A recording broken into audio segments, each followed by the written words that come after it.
Hello YouTube. It's been quite a while since I last posted something here.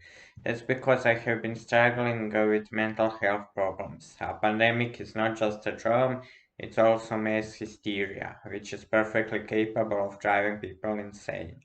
I had a psychotic attack 6 months ago. My heart was beating like crazy. I was seeing flashes of light, heard noises that weren't there. I ended up in a psychiatric hospital for 11 days, and for months my hands were shaking so much that I had to forget about my virtual life. I had to completely give up my academic life. But anyway, I've decided I'll finally make a response to another video advocating high-fat diets, as usual, obviously detached from reality, as I have long planned.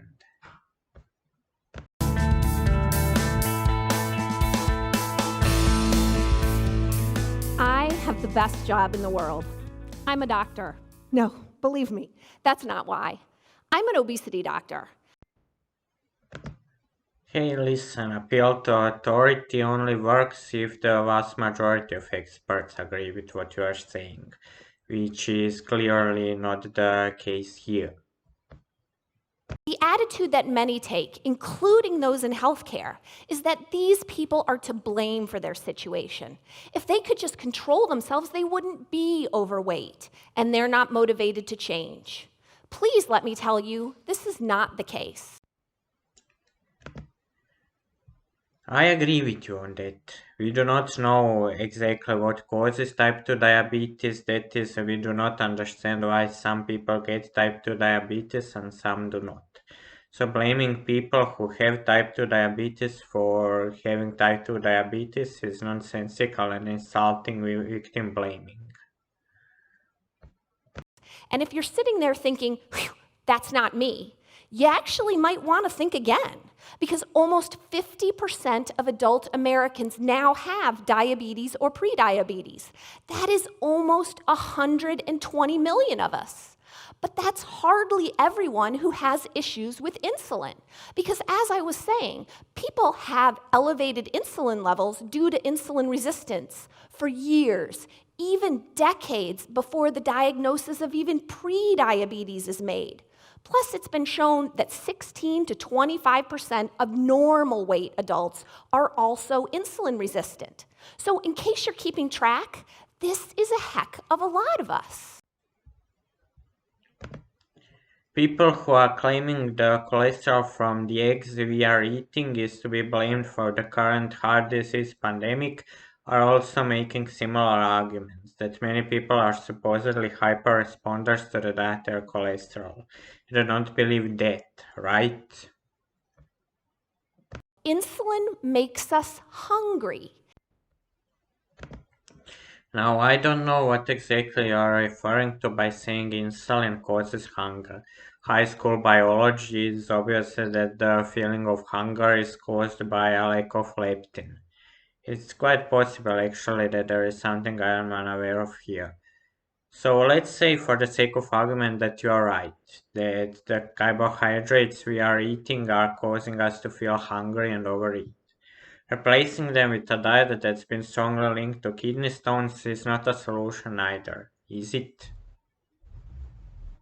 Everything you eat is either a carbohydrate, a protein, or a fat. And they all have a very different effect on glucose and therefore insulin levels, as you can see on the graph. So when we eat carbohydrates, our insulin and glucose are going to spike up fast. And with proteins, it looks a lot better. But take a look at what happens when we eat fat. Essentially nothing, a flat line. And this is going to wind up being very important. Oh wow, I'm not really a food guru, but even I know this diagram is somewhere between simplistic and not even wrong. With carbohydrates, not all carbohydrates are the same.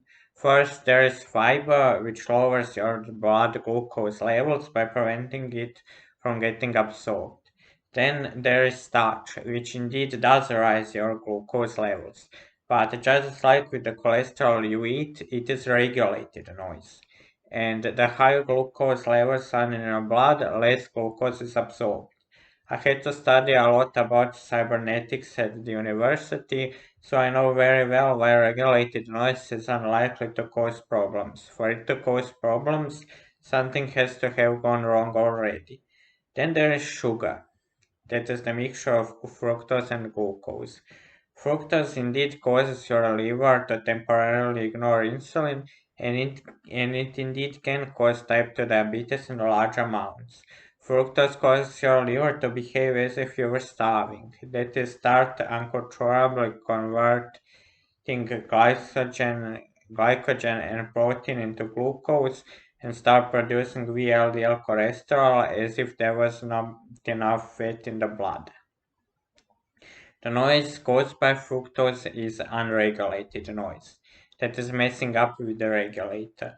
Now the question is whether fructose in the amount that is currently consumed by most people is to be blamed for the current type 2 diabetes pandemic. That is, whether sugar in the amounts that is usually eaten causes type 2 diabetes. And as far as I can tell, most experts seem to agree that this idea that sugar is to be blamed for type 2 diabetes is mostly a myth. As regards to protein, that is again incredibly misleading.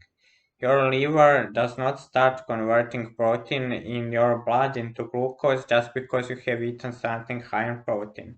Something needs to trigger gluconeogenesis. Your liver has to think you are starving for it to happen, which may be caused by you actually being hungry, or it can be caused by fructose or perhaps by saturated fat. And when your liver wrongly does gluconeogenesis, dietary protein restrictions do not help, because there is always enough protein in your blood for gluconeogenesis to happen, or else you would be dead for a lack of protein. Now, as regards to fat, once again, this diagram is incredibly simplistic because blood glucose levels respond very differently to saturated fat and unsaturated fat. Why is it so? Well, as far as I can tell, there are two explanations put forward. Nutritionists that are in some way related to the vegan movement tends to think it is because saturated fat by some complicated biological mechanism causes insulin resistance. That is, saturated fat somehow triggers gluconeogenesis. Nutritionists not related to the vegan movement, as far as I can tell, tend to think omega-3 acids, again by some extremely complicated biological mechanism, amplify the effects of insulin. Based on the evidence that I have seen, I'd say at least one of those explanations has to be true, if not both. So, just because olive oil is safe for people with type 2 diabetes, it in no way follows that coconuts are. But yeah, I guess it is easier to read such simplistic and not even wrong explanations than to look into the actual science of how macronutrients affect glucose levels. So now I want to translate that graph for you into a real world situation. I want you to go back and think about the last time you ate an American version of Chinese food. We all know there's rules associated with this, right? And the first rule is you're going to overeat because the stop signal doesn't get sent until you are literally busting at the seams. Rule number 2 is in an hour, you're starving. Why? Well, because the rice in that meal caused glucose and insulin to skyrocket, which triggered hunger, fat storage, and cravings. So, if you're insulin resistant to begin with and your insulin levels are already higher, you really are hungrier all the time. And we have this set up. Eat carbs, your glucose goes up, your insulin goes up, and you have hunger and fat storage. So how do we recommend to these people to eat? Because it seems like that would be really important, and it is. Let's focus just on type 2 diabetes, because the general recommendations are to tell patients with type 2 diabetes to consume 40 to 65 grams of carbohydrates per meal, plus more at snacks. Trust me on this, That's a lot of carbs. And remember what's going to happen to glucose and insulin, blood sugar and insulin, when we eat them? Yes, we are essentially recommending that they eat exactly what's causing their problem. Sound crazy? It really, really is. Because at its root, diabetes is a state of carbohydrate toxicity. We can't get the blood sugar into the cells, and that causes a problem in the short term, but the long-term consequences are even greater. And insulin resistance is essentially a state of carbohydrate intolerance. So why, oh why, do we want to continue to recommend to people to eat them? Because low carbohydrate diets are linked to kidney problems and people with type 2 diabetes are prone to kidney problems, and because explanations of how low carbohydrate diets are supposed to help people with type 2 diabetes appear to be based on overly simplistic models. Consider carbs. First, here's a shocker for you. We don't need them. Seriously. Our minimum daily requirement for carbohydrates is 0. We have essential amino acids, those are proteins, essential fatty acids, but nope, no essential carb. A nutrient is essential if we have to have it to function, and we can't make it from something else. Since low carbohydrate diets are strongly linked to kidney stones in humans, I wouldn't really call carbohydrates non-essential.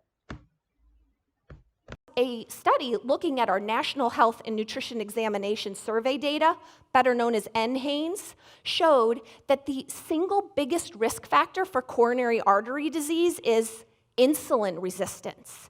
It is responsible for a whopping 42% of heart attacks.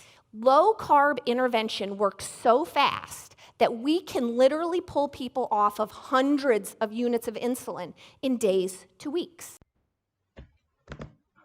You do realize Neil Barnard has done similar studies apparently showing a diet high in fruits can reverse type 2 diabetes? The vast majority of experts do not believe those things, and it should be quite obvious why. First, such studies actually show presumably that placebo effects and lifestyle factors other than diet play a bigger role than diet does in type 2 diabetes. What does this look like then? How does somebody eat this way? Well, first let me tell you what it's not. Low carb is not zero carb, and it is not high protein. These are common criticisms that are so frustrating because they're not true. Now, as regards to high protein criticism, as far as I know, it is the proponents of the low carbohydrate diets that blame people on low carbohydrate diets for taking too much protein. If you point to them that low carbohydrate diets are strongly linked to kidney stones, they will respond by saying something like, well, that's because people are not following the diet we recommend properly. They are eating too much protein. Too much protein makes your blood acidic, so it makes calcium leave your bones and go into your kidneys. And that does sound appealing, as it did to me once at a time, until you realize the evidence that protein causes osteoporosis or kidney stones is very thin. Yes, vegetarians are indeed less likely to suffer from osteoporosis, but that is only because they are less likely to be deficient in vitamin K. Once you control for vitamin K deficiency, that effect disappears. I don't know how exactly all carbohydrate diets cause kidney stones, but I think we can uncontroversially say they are strongly linked to kidney stones, and that the explanation that it is because people are not following them properly and are taking too much protein, that explanation is dubious at best. So this is a common breakfast in my house. So does it look like I just broke my own rule? I didn't, because this muffin is made with coconut flour. Coconut flour, right? Well, coconuts are certainly not safe for people with diabetes. You can say that evidence that saturated fat leads to heart diseases general population is low, but I think it is not at all controversial to say that saturated fat does cause heart disease in people with diabetes, and coconuts are high in saturated fat. But what about the research on this? I mean, is this just anecdotal evidence now from my clinic? No. There are dozens of randomized controlled trials looking at low carb intervention for things like diabetes, cardiovascular risk factors, obesity. They're consistent. It works. There are even a large number of studies showing that low carb nutrition decreases inflammatory markers, which is making it really exciting for diseases like cancer. We just finished a study in our clinic, and what we did is we took 50 type 2 diabetic patients that were treated with our low-carb, high-fat-based program, and we compared them to 50 patients who were treated with the ADA guidelines. And after 6 months, not only did we find a significant metabolic advantage for the low-carb group, but, and let's face it, this is important, a huge cost savings. Our analysis showed that our patients could save over $2,000 a year just on the diabetes meds they were no longer taking. Just think how fast that adds up in our diabetes epidemic now that we are spending $250 billion a year on in this country. So I want to show you a slide now that demonstrates where that savings is coming from. So this is looking just at the insulin difference in the two groups after 6 months. And what we can see is that the low-carb group was able to decrease their insulin by almost 500 units a day. Whereas in the ADA-treated group, they had to increase their insulin by almost 350 units a day. Two important things. Number one, insulin's expensive. And number two, not all the people in this study were even on insulin, which makes these results even more impressive. Once again, how are your studies more reliable than near Barnard studies that are showing precisely the opposite? Stop using medicine to treat food. And for a disease whose root cause is carbohydrates, take away the carbohydrates or at least cut them so we can remember what we used to know. We knew it a long time ago. This was said thousands of years ago, and we need, in this day and age, to get back to that notion. Okay, yes, low-carbohydrate diets were used to treat diabetes before insulin was discovered. But was that effective? Based on the evidence that I have seen, I'd assume all it accomplished was mess up the patient's kidneys. If certain treatment was abandoned in favor of a new treatment, I'd assume that it was not actually effective, or at least not nearly as effective as the new treatment was. The only counterexample that I could think of is penicillin used in ancient Egypt, which was abandoned, whereas we know today that it was indeed effective. By the way, I think the main reason people believe that low carbohydrate diets are good is that they are victims of the golden age fallacy. It is perhaps instinctual to think people used to eat healthier because before all the starch introduced by agriculture. Don't be fooled by the golden age fallacy. The evidence, as far as I can tell, strongly indicates people back then were often suffering from kidney stones because of their diets. Thank you for watching this video.